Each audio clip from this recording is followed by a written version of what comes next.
নারীরা ইসলামের রাজনীতি আছে কি আছে না? বড় দুঃখের সাথে বলতে হয় এই দেশের এক গ্রুপ রাজনীতিবিদরা এই দেশ থেকে এই দেশ ছাইরা ক্ষমতা ছাইরা পলাইছে। কথা কান ঠিক না? ঠিক না? এক গ্রুপ ক্ষমতা ছাইরা পলাইছে। তাদের সবচেয়ে বড় দুর্বল পয়েন্ট ছিল ইসলাম নিয়ে তাদের অ্যালার্জি ছিল। কথা কয় না? ঠিক কিনা? ঠিক না? ইসলাম নিয়ে অ্যালার্জি থাকার কারণে ক্ষমতার মসনদে তারা টিকতে পারে নাই। এই দেশ ছেড়ে তারা পালাইতে হয়েছে। কথা কন না? ঠিক কিনা? ঠিক না? আজকে তাদের দলের কোনো অস্তিত্ব নাই। আরেকটা দল ক্ষমতার মসনদে বসার জন্য এরা পাগল হইয়া রয়েছে। কথা কয় না?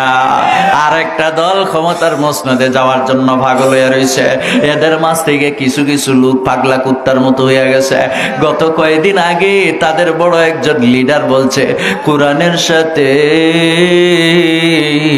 রাজনীতির কোনো সম্পর্ক নাই। কথা কয় না? ঠিক কিনা? ঠিক না? এই কোরআনের সাথে রাজনীতির সম্পর্ক আছে কি আছে না? এই আরো জোরে কোন আছে কি আছে না? আমরা তাদেরকে বলবো তোমরা যারাই ক্ষমতার মসনদে আসার জন্য পাগলা কুত্তার মতো হয়ে গেছো, এই তোমাদেরকে সাবধান থাকতে হবে। এটা শতকরা 92% মুসলমানের দেশ। এই দেশে ইসলাম নিয়ে অ্যালার্জি থাকলে ক্ষমতার মসনদে আর কাউকে আসতে দেওয়া হবে না। আর এখন ঠিক কিনা? ঠিক না? এই দেশের যারা মুসলমান নেতৃবৃন্দ আছেন, যেই কোনো ধর্ম বর্ণের নেতৃবৃন্দ আছেন, আপনাদেরকে স্মরণ রাখতে হবে এই দেশ মুসলমানের দেশ। এই দেশে রাজনীতি করতে হলে ইসলামকে ফলো করে রাজনীতি করতে হবে। আর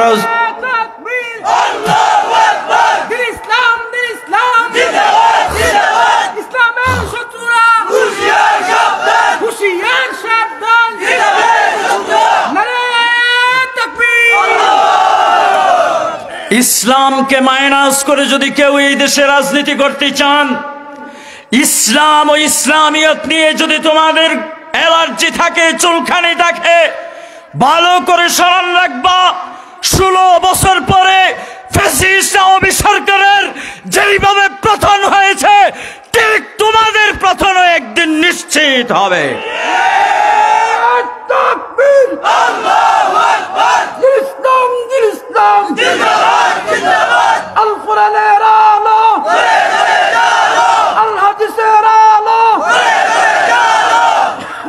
ক্ষমতার মসনদে তোমরা যেতে পারো, তবে টেকসই ক্ষমতার মসনদ পরিচালনা করা, ইসলামকে মাইনাস করে এই দেশে কাউকে থাকতে দেওয়া হবে না। স্মরণ রাখবা, যদি আবার 5 আগস্টের সৃষ্টি করতে হয়, এই ভবিষ্যতে আবার 5 আগস্টের সৃষ্টি করে এই দেশে ইসলামকে প্রতিষ্ঠা করা হবে। আগামী কোন সময় যদি এই দেশে কোনো ট্র্যাজেডি আসে, কোন সরকারের যদি পতন হয়, এই দেশে ইসলামী সরকার প্রতিষ্ঠিত হবে। এই জন্য দোস্ত আহবাব, অ্যালার্জি কোরআন, অ্যালার্জি ইসলাম। কথা কান ঠিক না? ঠিক না? এই দেশের তথাকথিত বুদ্ধিজীবী নামক বুদ্ধি প্রতিবন্ধী রাজনৈতিক দেউলিয়া ওই ব্যক্তিগুলি ইসলাম নিয়ে তাদের শুধু অ্যালার্জি। কথা কান ঠিক না? ঠিক না? আপনাদেরকে স্মরণ রাখতে হবে মুহাম্মদুর রাসূলুল্লাহ যেই আদর্শে মদিনার ইসলামী রাষ্ট্র প্রতিষ্ঠা করেছিলেন, সেই ইসলামী রাষ্ট্র মদিনাতুর রাসূল যেইভাবে তিনি পরিচালনা করেছিলেন, সেই মূলনীতি অনুযায়ী যদি এই দেশকে পরিচালনা করা হয়, সেই রাষ্ট্রনীতিকে যদি এই দেশে বলবৎ করা হয়, তাহলে নিশ্চিত এই দেশে কোনো দুর্নীতিবাজ আর থাকতে পারবে না। এই দেশের সম্পদ হরণ করে কানাডায় বেগমপাড়া তৈরি হবে না। কথা কান ঠিক কিনা? ঠিক না? মুহাম্মদুর রাসূলুল্লাহর রাষ্ট্রনীতি আমাদেরকে প্রতিষ্ঠা করতে হবে। মুহাম্মদুর রাসূলুল্লাহর রাষ্ট্রনীতি অনুযায়ী রাষ্ট্রকে পরিচালনা করতে হবে। আসুন, মুহাম্মদুর রাসূলুল্লাহর রাষ্ট্রনীতি অনুযায়ী যারা এই পৃথিবীতে রাষ্ট্র পরিচালনা করেছিলেন, তাদের রাষ্ট্রের ভাবমূর্তি কেমন ছিল, তাদের রাষ্ট্রে সাম্য মৈত্রী কেমন ছিল, তাদের রাষ্ট্রে ইনসাফ কতটুকু প্রতিষ্ঠিত হয়েছিল, তাদের মধ্যে কতটুকু সততা ছিল। দোস্ত আহবাব, ইতিহাস সাক্ষী ইসলামের প্রথম খলিফা ছিলেন হযরত আবু বকর সিদ্দিক রাদিয়াল্লাহু তাআলা। কথা কন না ঠিক কিনা? ঠিক না? আবু বকর হইলেন রাষ্ট্রপ্রধান। আবু বকরের শাসনামলে মদিনার রাষ্ট্রের প্রধান বিচারপতি ছিলেন ওমর ইবনুল খাত্তাব। জোরে কান্না সুবহানাল্লাহ। রাষ্ট্রপ্রধান কেডা আর প্রধান বিচারপতিকে চিন্তা করছেন? মুসলমানের দেশ, রাষ্ট্রপতি এ জায়গায় এসকে সিনহা। কথা কয় না? মুসলমানের দেশ, প্রধান বিচারপতি হইছে কেডা? এসকে সিনহা। বেচারা পরে আর থাকতেও ভালো না।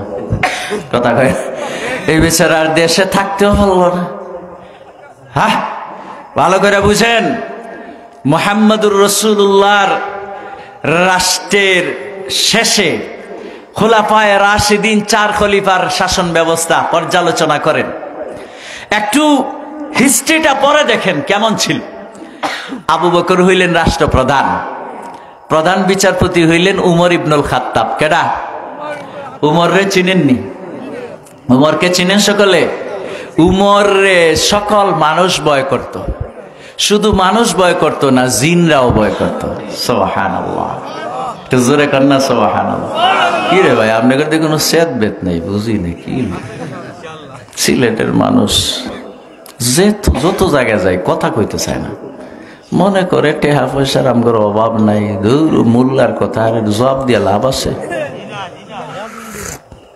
কি কথাটা কি এরকম হই? এরকম হই? তাইলে জবাব দেন না কেন? আলেম ওলামারা জিজ্ঞাসা করলে জবাব দিলে আল্লাহ খুশি হয়। কে খুশি হয়? কারণ কি? উম্মতে মুহাম্মদের মাঝে সবচেয়ে শ্রেষ্ঠ মানুষ হইলেন আলেম ওলামারা। কথা কন না দি? সবচেয়ে শ্রেষ্ঠ মানুষ কারা?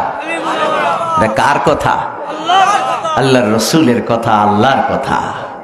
আল্লাহ আয়াতে বলছেন, হাদিসে রসুলও বলছেন, আল উলামা ওয়ারাসাতুল আম্বিয়া। কথা কন ঠিক না? ঠিক না? আলেমরা হইলেন ওয়ারাসাতুল আম্বিয়া। এই জন্য তাদের কথায় জবাব দিতে হয়। জবাব দিবেন, জবাব দিলে খুশি হন আল্লাহ তাআলা।